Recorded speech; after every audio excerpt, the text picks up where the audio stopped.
it's gonna like auto. I don't know how to change the name or anything like that on OBS. You can now get anything delivered with Uber Eats, but take it from me. Streaming software game development. Ads. Yuck. Hell, eats by drinking. Nanas, eats every morning. Dog toy, don't eat unless you're a good boy. Toothpaste, Discussing. that's a stumper. Shut up. This game just got really hard. It's an eats. Shut the hell up. Okay. Change the name to discussing the blender automated blender output from freemocap. Discussing ways to improve. Haha. I have da da da da da da. Oh.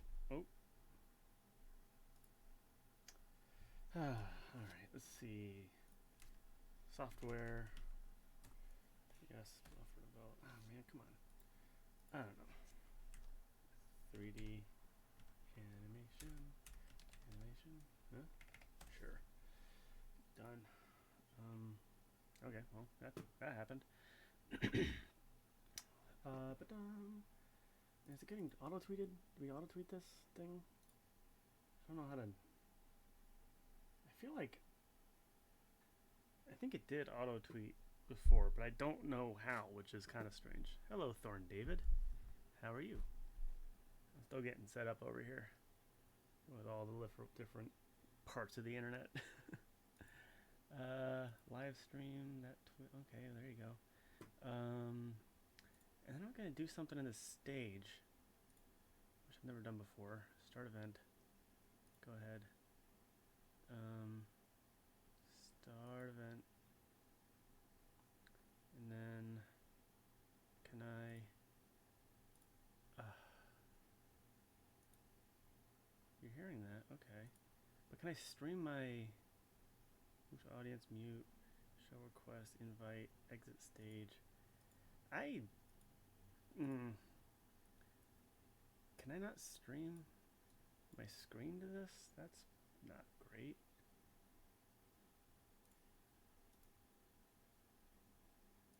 Okay, well that might not work. So I don't know. But that's fine. This is what I'm looking at for them in the audience. A little quiet. You're a little quiet. Sorry, you're not quiet. You're an appropriate volume. So I don't really know how this. I'm trying to like do the.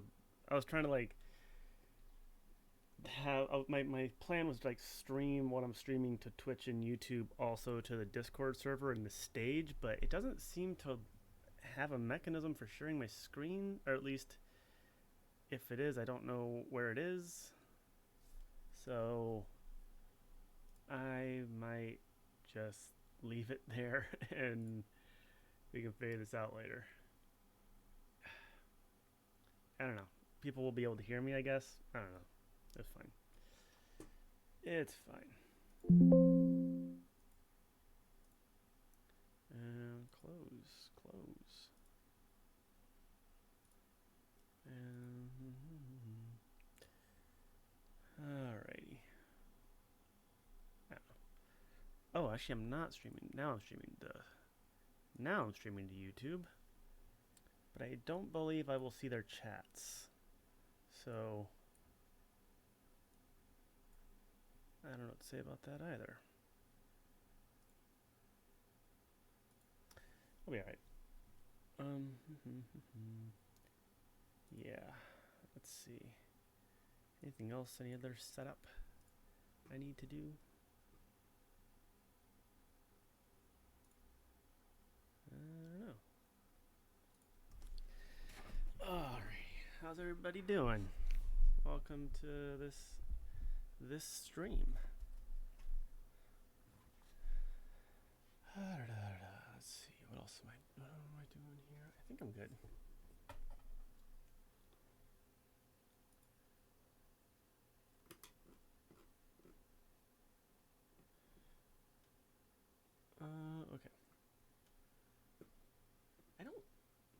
let's see. I'll just. Okay, we'll tweet that. And yeah, I guess I'll reply to that main tweet. Tweet.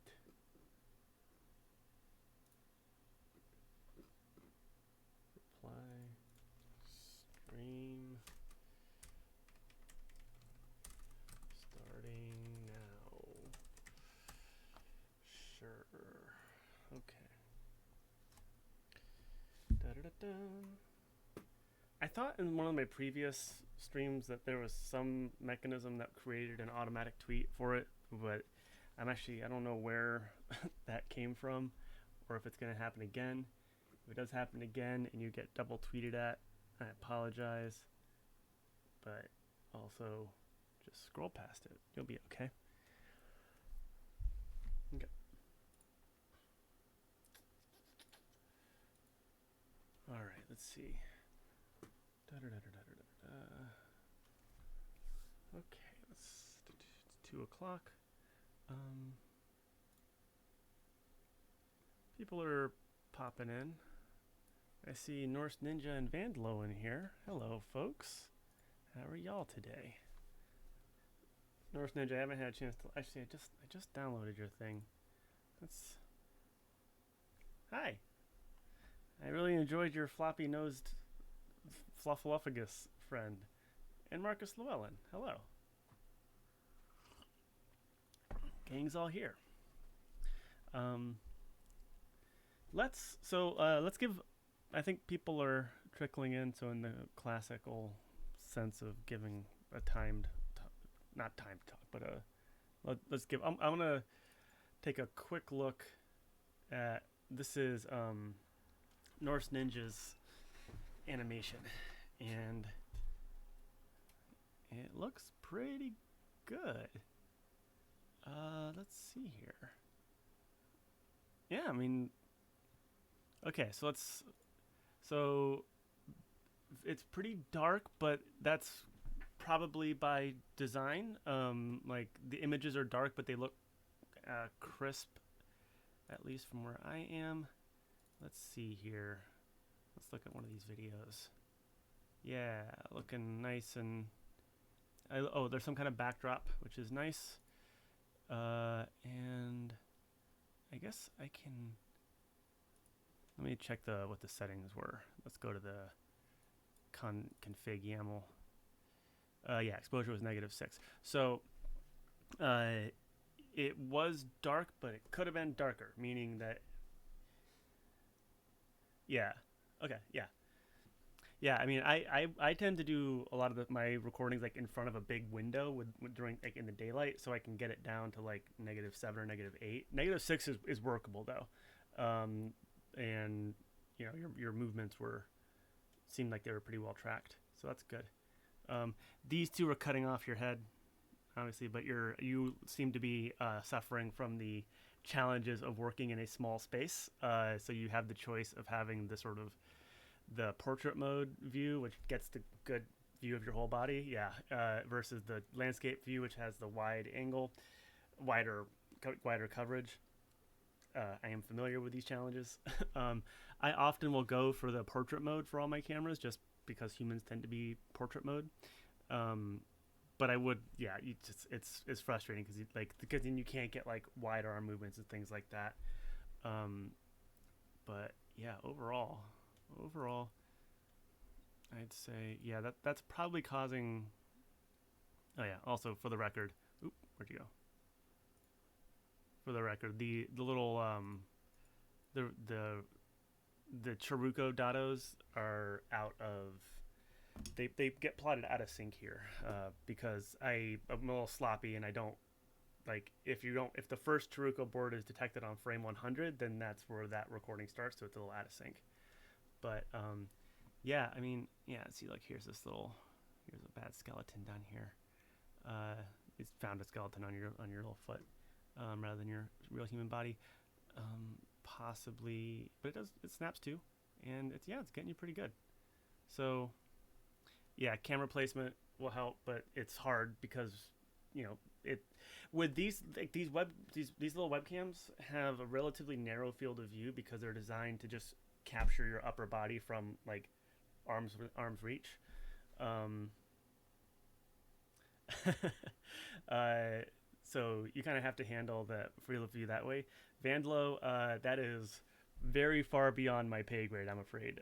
Those settings are sent straight from They go straight from the GUI to OpenCV, which gets fed into the Universal Video class that's made by the USB Foundation to connect to the cameras, and they are integers. So I would love. I mean, I don't. Yeah, I don't think I'm gonna be in a position to. Well, as long as we're using OpenCV, which may not be forever, we're constrained to those integer jumps. So in the future, we may change our camera interaction methodology, but until then, I'm afraid we are stuck with what OpenCV gives us. Um, yeah, North Ninja the. Oh, actually, so a bigger board would help. But I have been exploring the possibility of changing while we're still on the board. I had a realization that we don't really need this many squares to do the calibration. So we might be able to have a relatively easy fix where we just kind of like replace this board with like something like this or even like fewer. At which point you could print even on like a standard piece of paper the full pattern and have it be much larger. So that would allow you to have a better, get easier calibration with a standard printout. But yeah, and again, in the fullness of time. So Vandalo, I think it's just you kind of got to work with what you got. I have learned certain like times of day where the sun is in a good position relative to my windows in the area. So it's kind of like I found like in the morning or in the afternoon, I get like a lot of bright light, but it's not direct sunlight. So those are the kind of games you need to play, at least for now, to get that good exposure. But yeah, I mean this. So the reconstruction on this scale, this is maybe a good sort of lead in, and I'll talk for a couple more minutes on this. The reconstruction on this for North Ninja's session that we're looking at here looks pretty good. The body's partially cut off by some of the cameras, but that's fine. But the track is relatively good. And this is sort of like the raw data. I mean, it's not. It's what comes out of the main reconstruction pipeline.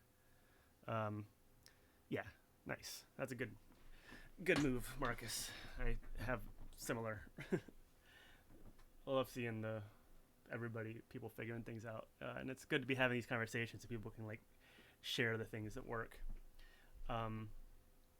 But yeah, so this is sort of the data that's being represented here is basically the little pink dots are the joint trajectories that are reconstructed from the media pipe, the multiple media pipe views, and they're plotted into this 3D space and sort of plotted over time. And so what we are here today to discuss, actually let me put a little tag there, start discussing Blender. I'm going to use that later for chopping up purposes. So yeah, so what we are here today to discuss is the process of translating this sort of raw joint trajectory, key point trajectory, three-dimensional key point trajectory data into a Blender-like scene. It doesn't have to be Blender, but we're using Blender to start. Basically trying to use the raw data to build a rigged armature of the type that can be used for animators for animation purposes, which is one of the central components of this project. So what are we talking about? Yeah. So I'm happy to be having this conversation now because basically the goal that we had early on, or not so early on, but in the relatively recent, Blender's the best. Free open source. It's one of the models I've been following. But so So for my background, I'm a research scientist. I study human movement, and I've been using motion capture to do human subjects research since 2008. And free mocap has kind of been a project that's sort of emerged from like the pandemic, sort of the weird shifts that happened during the early days of the pandemic kind of uh, moved me into making this sort of free open source software originally as a tool for me and my other sort of scientist colleagues to do, hey Zeka, to do our, the kind of human subjects research that we do. And then kind of like along the way realizing that there were larger communities of people who would really benefit from a software, a free open source, minimal cost motion capture system like this. And I think a lot of folks in the crowd right now are among the animation and game design, sort of that kind of community, who kind of like popped up. I was like, I shared some of my early animations, thinking mostly about the scientific applications of it, and the and then sort of the animation game design community kind of was like, hey, that's something we want. And I was like, oh yeah, right, that makes a lot of sense. And then so we kind of I've started this sort of like multi sort of pronged development strategy where I'm simultaneously trying to build a motion capture tool that is generating sort of like research grade, like scientifically accurate measurements of human movement for now, and then in the future sort of animal and other types of objects tracking. So I'm trying to work on that from the scientific accuracy point of view, while also building the tools that will connect to the sort of 3D animation and game design community. Both because it's good to help people, and second because it's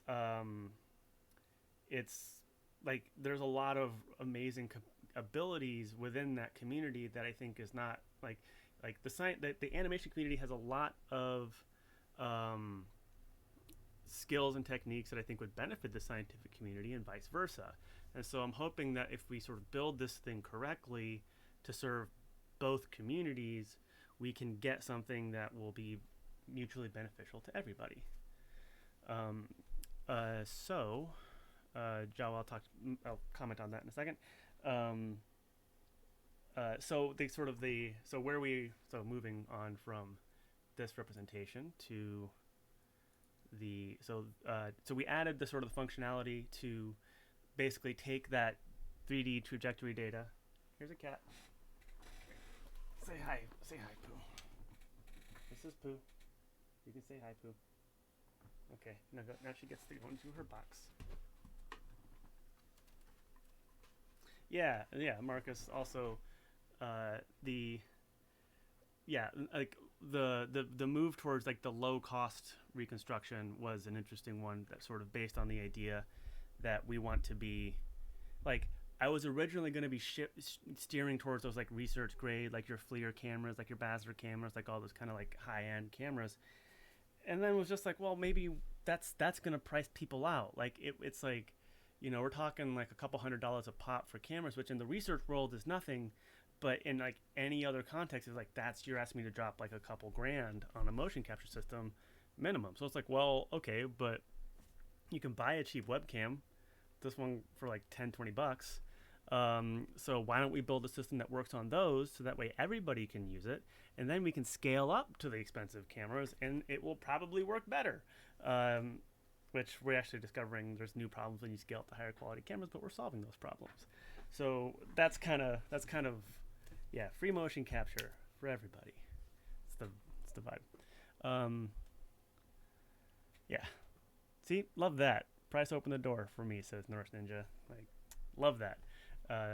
That's kind of the idea. Like, bring as many. That's kind of where the project is right now. It's like, I want to bring as many people in as possible, and see what comes out of it. And I think that we're still in the early days of it, but it's fun things are happening. Okay, let's see. So we got grab Y, joink, rotate X. Oh, we're also in the process of finding a way to like have the data get automatically put onto the origin. My postdoc Aaron is working on that. It's coming along. And let's see, grab in the X, grab in the X, and grab in the X. PS3 cameras? No. That's like Connect. That's uses structured IR, obsolete technology. It might have value, but I'm not gonna focus on it. We're doing raw computer vision. We may bring in like stereo cameras and stuff later, but for the most part, we're using generic cameras because, like, okay, now great, Microsoft made the Kinect. It has like okay motion capture. Oh no, Microsoft decided it's no longer profitable to make Kinect. Now we don't get Kinect anymore. Oh great, Intel made the RealSense camera, makes another structured IR stereo camera. You get a nice depth map. Oh, never mind. Intel just decided that RealSense is no longer profitable. Now we don't have that camera anymore. And as long as we keep relying on these big corporations to make the hardware for us, we're always going to be subject to like whether or not they think it's profitable to continue supporting it.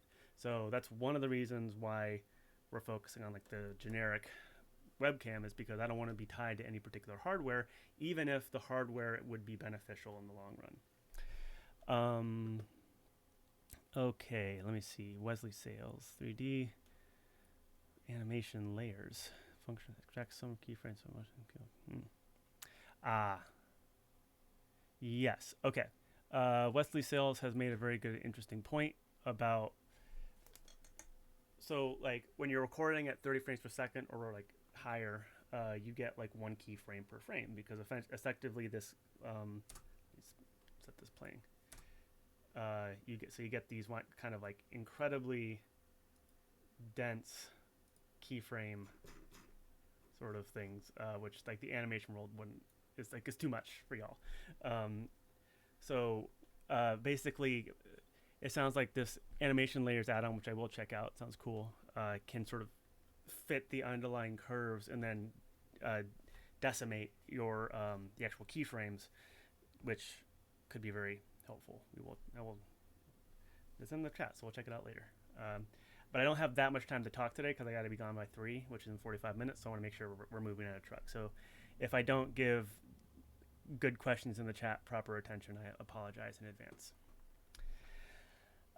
Okay, so here we are.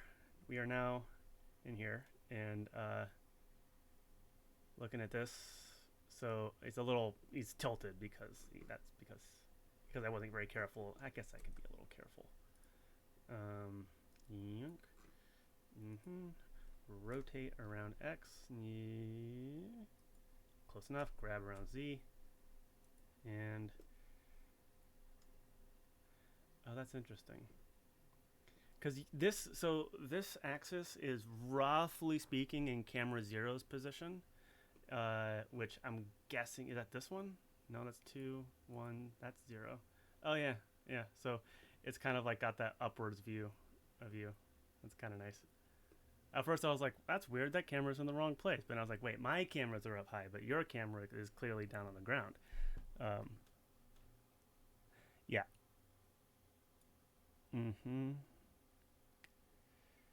Okay. On that note, Norse Ninja is making comments on retargeting. So what okay. So, here I am. It's a couple of months ago, or maybe a year ago at this point, I don't know. And we're sort of starting to get the recreations together from Python, getting the sort of raw joint trajectories, just sort of like dados moving through space. The actual raw data from motion capture. Oftentimes I've noticed that people in the animation community, when they talk about motion capture data, they're talking about like FBX files or BVH files or things like that. Those files are, they include, the data that they encode is like the rotation of segments in space, which is roughly like the data that you would need to drive an armature, because that's how armatures are driven. But that is not the actual raw data from a motion capture system. Big fan of ASL. Yes, I would. I would love to chat about that. Please join the Discord server net there, but I do not have time to divert right now, but love the question. So the data that you get from like an FBX or a BVH is already had this process done to it. So the raw data from motion capture system is the trajectory of these markers in the 3D space, the calibrated capture volume of the motion capture system, which then the software in question will have some secret proprietary mechanism to fit a rig, a sort of skeleton that has sort of a rigid body skeleton with sort of joints to that data. So what we're trying to do now is kind of recreate that, and there's a bunch of different mechanisms for doing that, methods for doing that. I'm not an expert in them, but I'm interested in doing that. Studio Galt, just to reiterate, that is a really cool project, and I would love to chat about that at another date. So connect somehow. No, I'm not on a clock.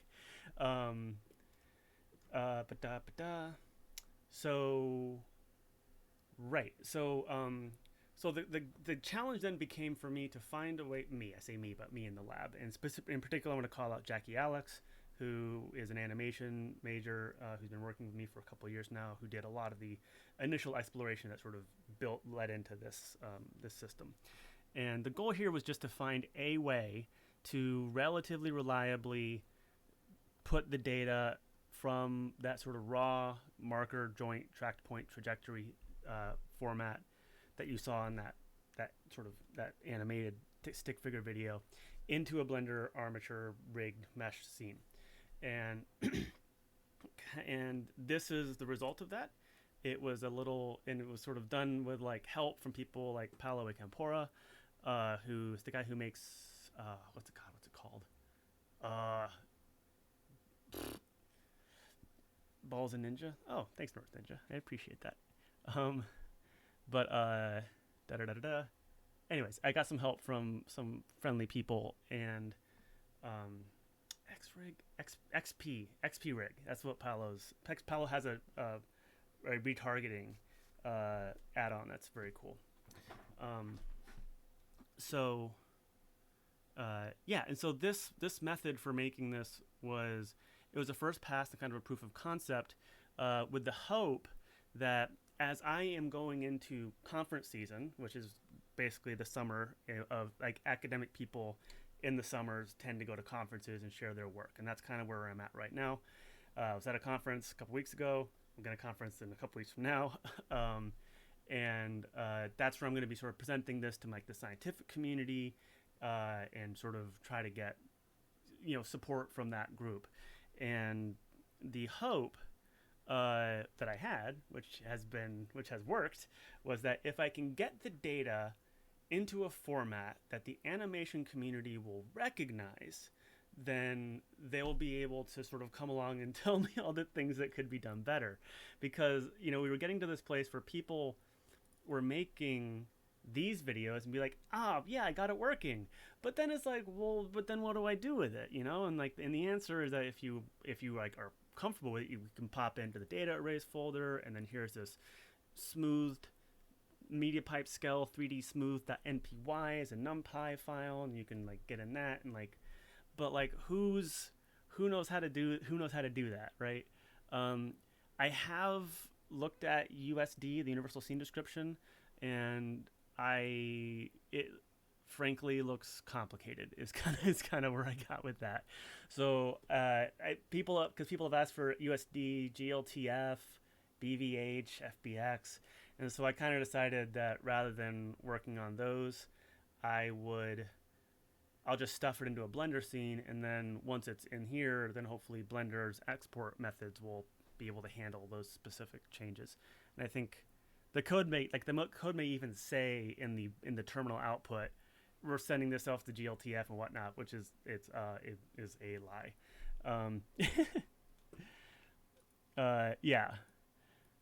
So it's easy to work. Like, I like Blender because you can script it and you can work with it, but it's kind of like, I figure let Blender do what Blender does, and hopefully if I can get the data here in the right format, then we can just use this export, and hopefully that will work, which it doesn't plug and play, but we'll get there.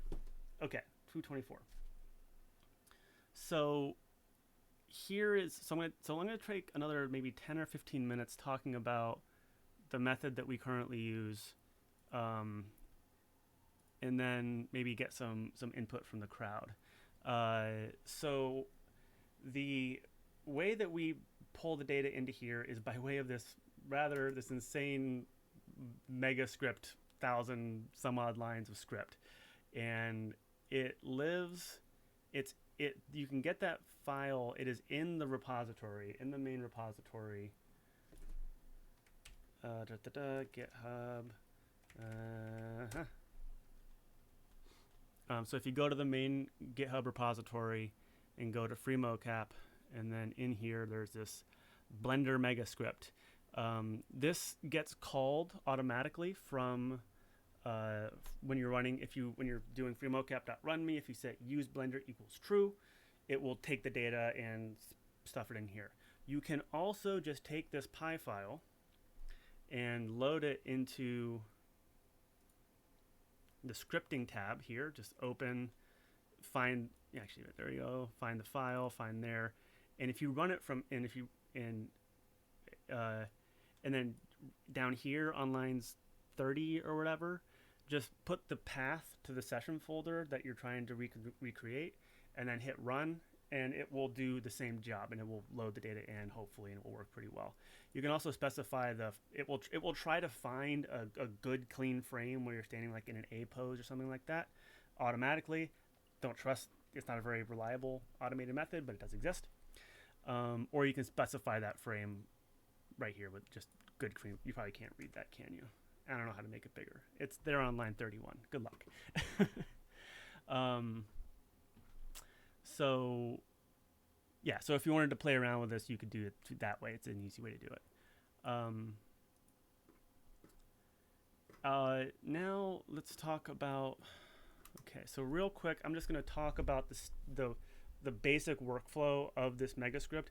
This mega script is too many lines of code, and I would love to break it apart into like classes and sort of better structured code. But the mega script is nice because it's conceptually easier to think of it as like you do this, and then you do this, and then you do this, and then you do this, and then you can load it in as one script and then just run it all as one script. Mainly while I was just trying to figure out the calculations and the workflow to get the data into the scene. Now that I'm starting to figure that out, like it might get, we can cut this apart, make it into an add-on, maybe using something like Serpens, which is a cool add-on building it's an add-on building add-on that I discovered, and we'll get there. So the procedure here, let me put a tag there, a tour of the Blender, what do they call that? Of the freemocap Blender mega script. I'm putting these tags so I can find them later, so I can chop this up into a YouTube video or something like that. Right. So, so in this folder, so in this mega script, the procedure is get the path to the session folder the session folder in question, and load in that media pipe scale 3D smoothed data. Actually, I can't make this bigger. There you go. I may be able to even read that. Can I do this? I don't think that'll work. Nah, it won't work. Okay. Yeah, so this is really the main sort of data output, is this 3D smooth. And then this is the reprojection error is reprojection error. Don't worry about it. So then you load in the data. You pull out the body and the hand and the face. We're not really using the face data right now just because it's got enough problems in my life. But it is here. I don't really think it'll be very good. Because it's like cheap webcams from far away. I think to get good face data, you're gonna want to have like a face camera type of thing, but we're not talking about that right now. Just a preview of the techno garbage on my desk, which may become relevant in the future. Right, so load in the data, chop up the data to have bodies, hands, and faces separated, which sounds a little darker than it is. Yeah, then it does some fiddly nonsense to find the best frame. It just looks for a frame where all the markers are visible and the reprojection error is low. It works kind of It kind of works, but it's mostly it's like it's a first pass, and then I usually just find a good frame and then reprocess it there. And North Ninja, yeah, like it's kind of face is kind of a different thing, right? It's like bodies and hands can follow rigid body assumptions, um, which is like there are segments that are rigid, and that is helpful in a lot of ways. The face is this weird deformable thing. Um,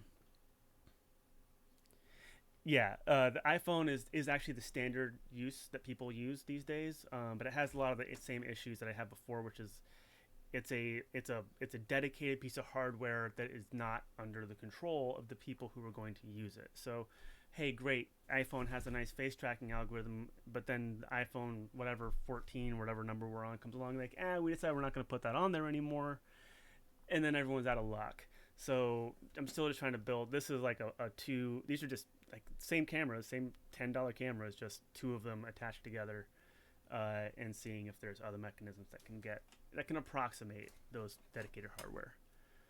Um, yeah, face tracking. We'll get there. Okay, moving along. So you load in the data, you find a good clean frame, and then this is, and then basically the main sort of driver of the first sort of the I have to reload the Blender add-on. Nope, why didn't that where to go? Oh, it's over here. Yoink. Yoink.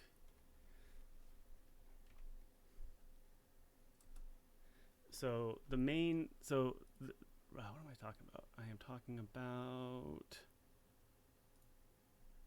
this. So the first place that the data from freemocap makes it into Blender is in the form of keyframed empties. So basically, each one of those dados comes from MediaPipe, MediaPipe Holistic, and if you go to the MediaPipe website, it will show you a map. Oh no, I have to go to the pose, because holistic is body, hands, and face.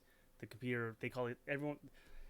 The computer science community uses pose to refer to the body when they're not, but sometimes they use pose to refer to like the camera. It's really obnoxious. They should just call it the freaking body because that's what it is, but that's not the whole other conversation. These are the names of the key points, and so there's 33 of them, and those get loaded in as empties. Calm down, buddy. And keyframed across each frame.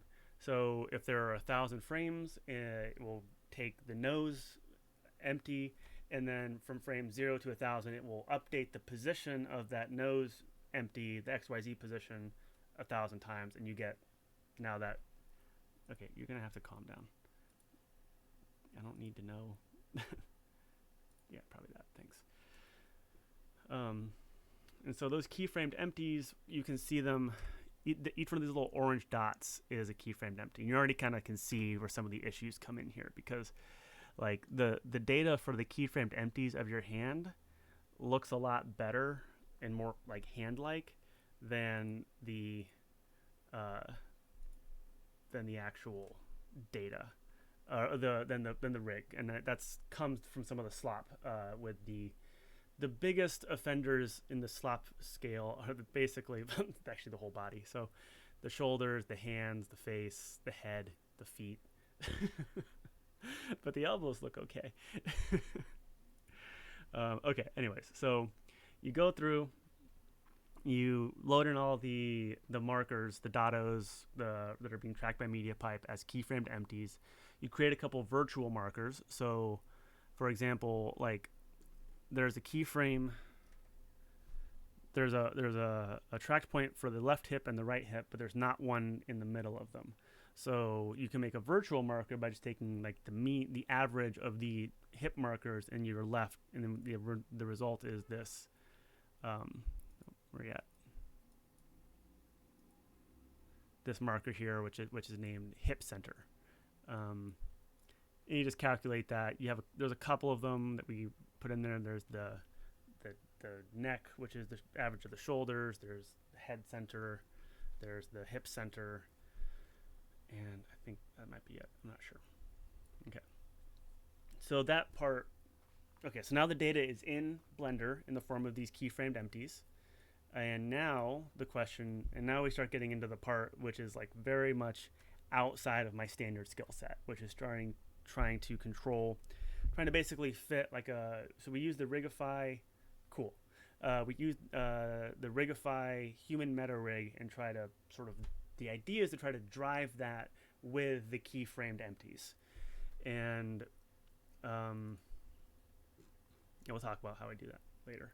We'll talk right now. And so there's a couple steps to that process, right? So the first process is you have to fit that skeleton to match the body of the person in question. So that's where that sort of good, clean frame comes in. So you sort of find a frame automatically or user specified where the body is sort of nicely tracked, like in an A pose or a T pose or a cactus pose or something where like ideally where every marker is being tracked accurately. And then you have this kind of, this is where a lot of the girth of this megascript comes from, is these kind of like manually specified dictionaries that basically say how we're going to be building all the bones.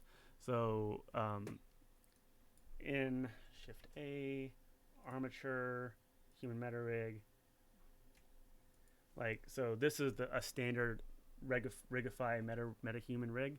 All of these bones have names, and you can see, so this bone is named upper arm.L, and upper arm.L will be, it'll be in here somewhere. Where are you at? Anyways, so all these bones are there we go. Upper arm right is, we're going to tell it the head of this is going to be the right shoulder empty, and the tail of this is going to be the right elbow empty, and then you're going to stretch that bone to match those points. It does an okay job. That makes it very, very, very sensitive to the selection of that good clean frame. But again, as a proof of concept, it does make the skeleton roughly match the size of the body, because you can see apparently the standard human of the meta rig is a giant, but this is your regular sort of human scaled body. And if I wish I was, I know there's a way to do this, but I would love to be able to like just quickly be like zoink and see it, like pull like a tape measure and be like, look, you're this many meters tall. But I know how to do it. It's in here somewhere. Let's see. Actually, what do you? Oh, we're in pose mode. Anyways, moving along in the interest of time. So we define each of those points, including, and this is where the problems start coming in. Studio Galt asks about twisting. It absolutely does not keep the joints from twisting, and that is actually one of the central problems that we need to work with. I'll get to that in 1 second. You're in time for the middle of the stream, Moa, and we're glad to have you. But we'll be coming. You're in a good time, because we're now getting to the part of the reconstruction process where all the problems come in. So in this stage we are stretching the meta rig to fit the markers on that frame. Tracked points. I keep saying markers because I have like a decade of experience working with markers. They're really not markers though. It's markerless, so it's like tracked points.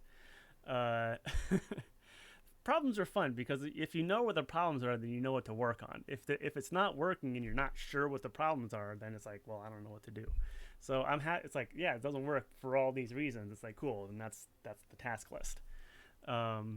And the task list now that I'm in right now is like, ask people that know what they're doing to help. Okay, so we now have the skeleton. It is stretched to the empties, and now we're doing. This is where all the slop jobs come.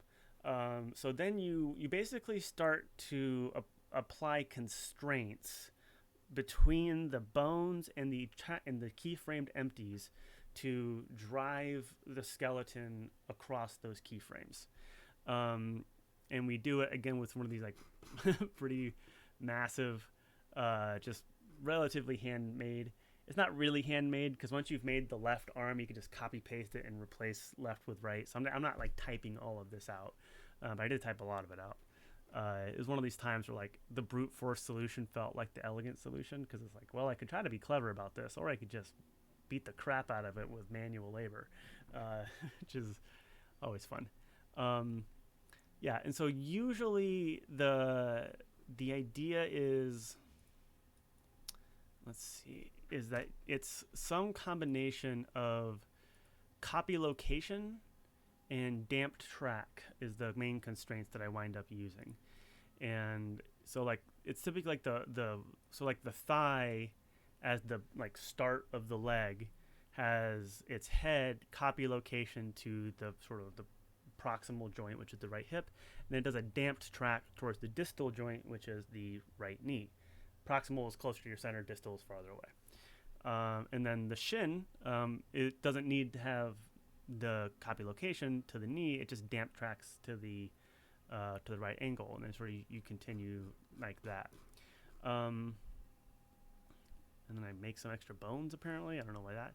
And then after that, you get into this sort of you like make a stick figure of the mesh using the empties just to connect the dots, just a bunch of edges, and then you apply a skin modifier to just give it something that the renderer can see. This part is this part will still crash on me, and I'm not really sure why. I think if you have a frame where there's some marker that's not visible, something about this gets like an exception, like it gets a memory error. It's like the memory will. It's what's the error? It's like some like low level C++ thing of like memory access exception type of thing. But this is the part. This is just me. Like I want something that the renderer can see. So really, the interesting work comes, like, sort of ends at line 21264. Where because at this point we have. Oh wait, no, actually, sorry. The doink. Interesting point comes at like 924 because that's the point where the markers have been loaded as keyframed empties, and the meta rig has been stretched to fit those empties on the good clean frame, and then the combination of copy location and damped tracked constraints have been used to drive that skeleton with the keyframe data. And it does an okay job, but could do better because. So, and I think that so Vandelo, who I believe is still here, he I'm trying to skip for now. What am I doing here? Yeah, it did. There's some stupid thing. What am I looking for? I'm looking for that video in that tweet thread that I posted earlier, which, man, come on. Where are you at? Show this thread. What are you doing? Oh, there it is. Yeah. So you can. This is the main issue, because so a part of my strategy for making this work was to just basically constrain the skeleton enough. Constrain the skeleton enough with the keyframed empties that it would drag the skeleton through the scene. In a lot of my earlier iterations, I do things where parts of the skeleton would get left behind, and like they wouldn't track. So I think I over constrained everything, and I was doing it as simple as possible, right? So like with the meta rig, we gotta get out. Can I grab you? Yeah. So the meta rig has these multiple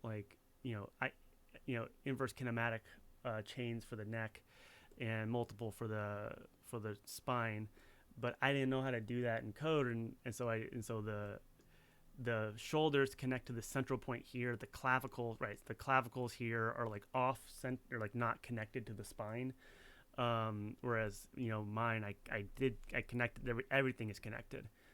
because it's kind of got that like marionette style of driving, and that results in problems like this and problems like Studio Galt was talking about of twisting artifacts.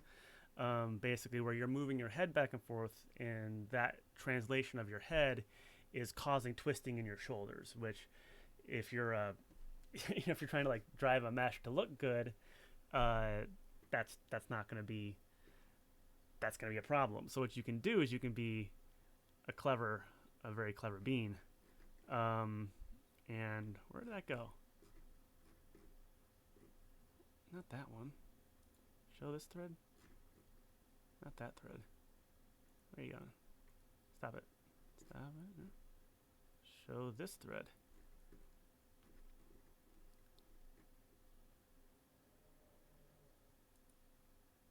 What? Why did you... I thought I posted Vandala's video on that one, but maybe I forgot to do that. But if you...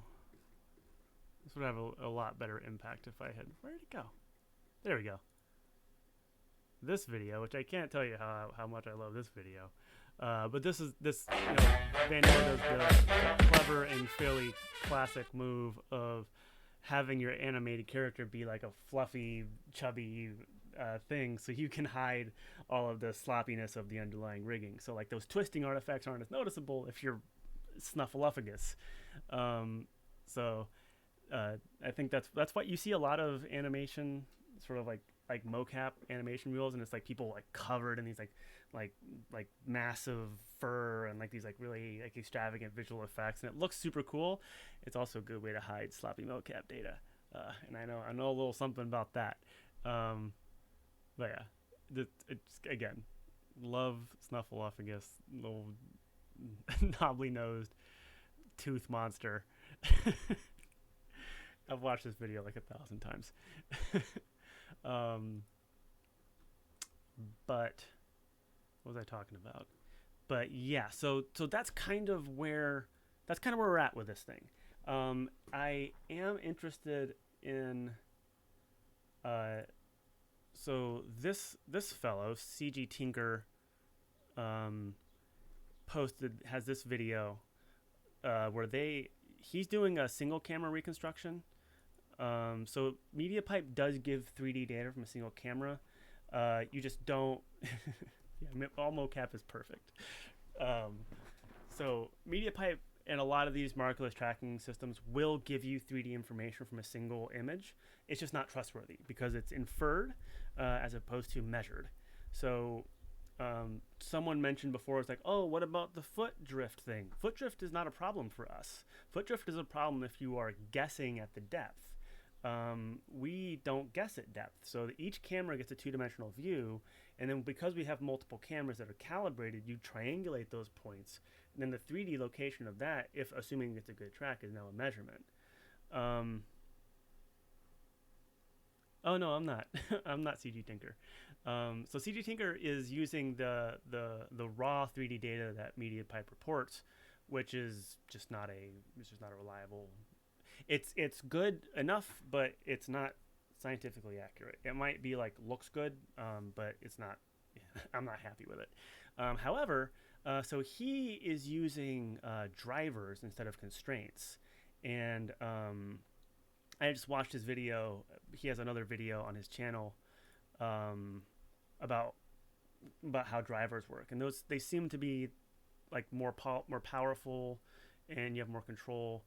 And I might be able to we might be able to use those. And if you know CG Tinker, then I would love to work with him on this process, because it might be very easy. Because if he's using the 2D data from MediaPipe, then he might already have like all the structures that he needs to do the reconstruction, that like sort of just to flip it around and then use the reconstruction we're doing, and then he can basically piggyback on our multi-camera system. And then we can piggyback on his work doing the blender driving. Yeah, so Jawa, that's a good point. Like we might also be able to use like the more sophisticated methods, as you start getting in deeper into the sort of the character rigging technology of the animation community, might help us with some of that twisting artifacts. Because the problem is, if you're tracking the elbow joint and the shoulder joint, and then you're connecting a bone between them, the roll angle of that segment is unmeasured. We don't know it. So you have to have some assumptions about how much that joint is allowed to roll to give you that roll angle. And this is where it's going to be an interesting point, because that's going to be where I think there's like going to be tricks that will work for the animation community that will be like a little bit too assumption heavy for the scientific community. But also I've seen some mechanisms out there, some more advanced tracking mechanisms and whatnot, that they use like the texture of the limb to get the roll angle, which is, we'll get there.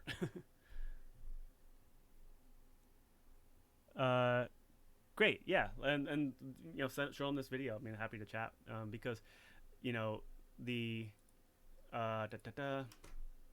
like, he's using all the same data that we are. It's just our data has been fed through multiple cameras in a triangulation reconstruction, whereas he's using the straight inference, which is sort of MediaPipe's estimates at your depth based on the single image. What else was I gonna say? Oh yeah, and just sort of like, so like I mentioned that there's these problems. So these main problem points in our rig are here at the shoulder point, which Vandalo pointed this out a while ago, that the clavicles should be kind of like hanging out, like sort of independent of the neck.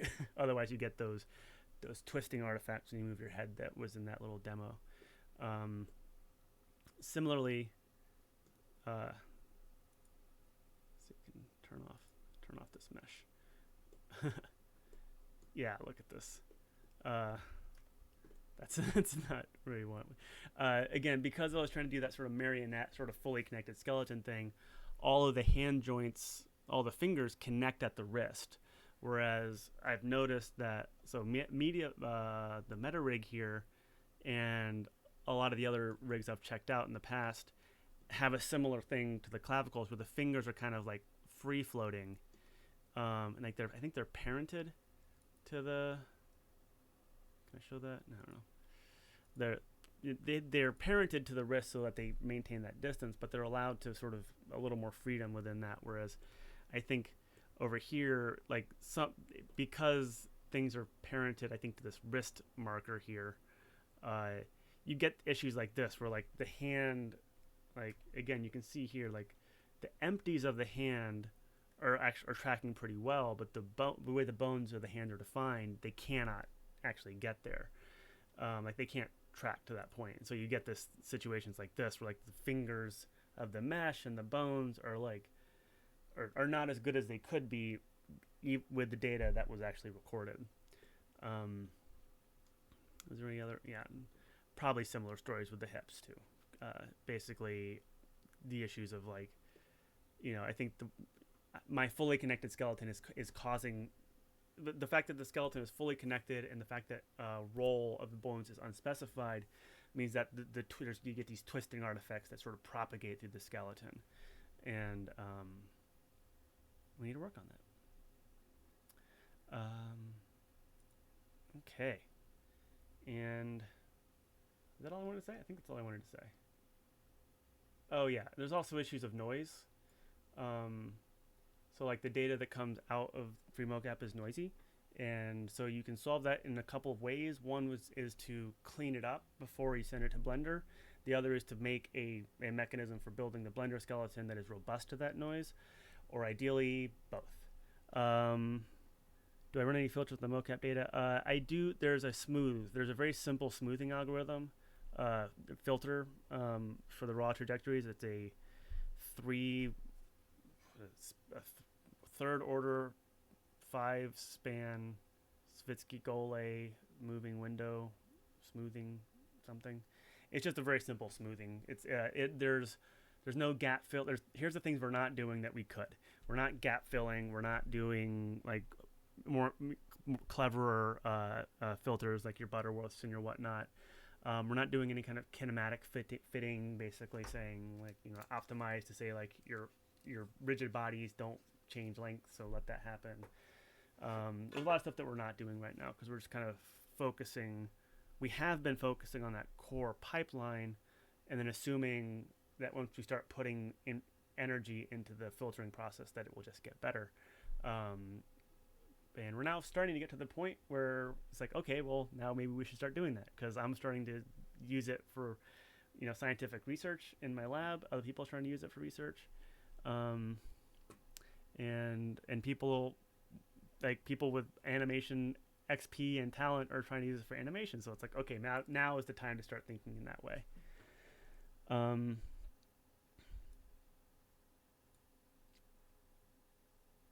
mm. Oh yeah. So Vandalo, reading your comment. Yeah, you mentioned also uh, the issues where because there's some unspecified angles. Um, so like the head does not have enough points on it, so there's like the face can roll. The retargeted legs walk, but the torso and head stay front facing. Yeah, so um, that I'll say that I'm not. I'll say that I'm not surprised that you're having mistakes of that nature, and I'm hopeful that we can basically start ratcheting up the sophistication of this output to get things into the place where they can be improved. So I don't have a ton of time left to talk because I'm about to get on an airplane to go on a family trip, and then I'm going to come back and I have 2 more weeks and I'm going on a conference, and then I'm going to come back and I have a couple more weeks and I go another sort of less scary conference, and then I have a couple months left in the summer, and so I'm going to be relatively constrained for the next couple weeks to months. And there are people in my lab that are working on research side, but there's no one really in the lab doing anything on the Blender side of things. The student that I mentioned, Jackie Alex, has been on co-op. She'll be back in July, and hopefully she'll be available and interested to like start working on these kinds of things, which I think it's going to be necessary. That's kind of where it needs to be. We need someone to be like we need someone dedicatedly working on this. So I guess so if you know CG Tinker and they are interested in collaborating, if anybody else here is interested in working on stuff, I would be happy to hear it. Yeah, great. Thanks, Norse Ninja. I'm happy that you enjoyed it. It's fun to sort of have these like brain dumps for me, like because I can just sort of turn the stream on and be like, all right, let me just talk for a while, because like there's a lot of things that I can say to a webcam more efficiently than I can like type out in comments and tweets and things on Discord and whatnot. So I guess what I'll say is that we are continuing to work on this. In terms of available effort from our side, probably not that much effort we probably won't have that much effort to put towards improving this process for at least a couple weeks or months. But we'll be picking it. We'll definitely be picking that up later in the summer and into the fall, and more than happy to help other people who are interested in working on this process. The Blender Mega script, as I mentioned, is I'll post a link to it.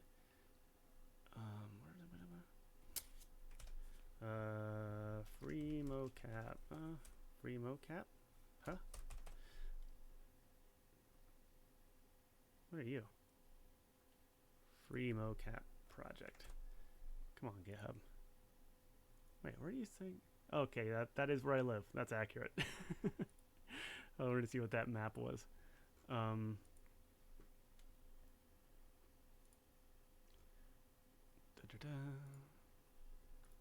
Yeah, so I'll post this in the chat. So if anyone watching has the interest or experience to start working, like wants to play around with that, like I would be happy to hear any thoughts. Otherwise, stay tuned and we will be working on it. And I'll probably start poking around with constraints and stuff on my own. Yeah, so Norse Ninja, yes, I could hypothetically do that. In fact, I am kind of doing that already because I'm using the Rigify meta rig as the base of the armature. So if you hypothetically project the constraints you have made within the mega script onto an already generated rig. Yeah, so I think what I'd say is a similar uh, mechanism here where you kind of have a dictionary that's defining the bones and the heads and the tails and the constraints that you care about. Um, ooh, I did the thing. I trust you. Uh, I've been told it is dangerous to click links in Twitch chats, but I trusted you here. Perception neuron, yeah. Um, empties the bones. Interesting. I will save you. I will check that out because empty the bones. Auto rig pro. Okay, auto rig pro. I don't know what that is. Um, yeah, but I'll check that out. So, great. So I have to run now, but thank you everyone for popping by. Sorry, it was more of me talking than me listening, but I did hear the comments that were made. Please feel free to keep chatting in the chat. Share things on the Discord server or wherever you want to add them. Actually, you know what I'll do? No, I won't do that. I won't. I was gonna say we could do like a discussion thing here, but I don't have. It's too many things to keep track of. So have your conversation wherever feels comfortable, and I'll do my best to pay attention. Um, and yeah, and thanks for the interest. Everyone who's on here is, you know, is there's I guess there's names I don't recognize, but there's a lot of names that I do recognize as people who have been sort of following along and keeping interested for quite a while. Um, and I really appreciate everyone that's been interested in this so far, especially working with like such a like a new work in progress thing. And I'm looking forward to getting it to a place where all y'all animation game designer types are getting exactly what you need to do the work you do because I love it.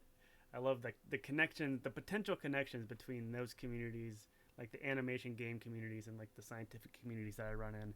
Just like getting those things working on the same tool, like that's a cool future to think about, and I think that we'll get there. It's gonna take some time.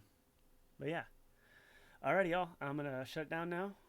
You all have lovely days and weeks and periods of time, and I will catch you all at an appropriate interval. Okay, bye. Stop.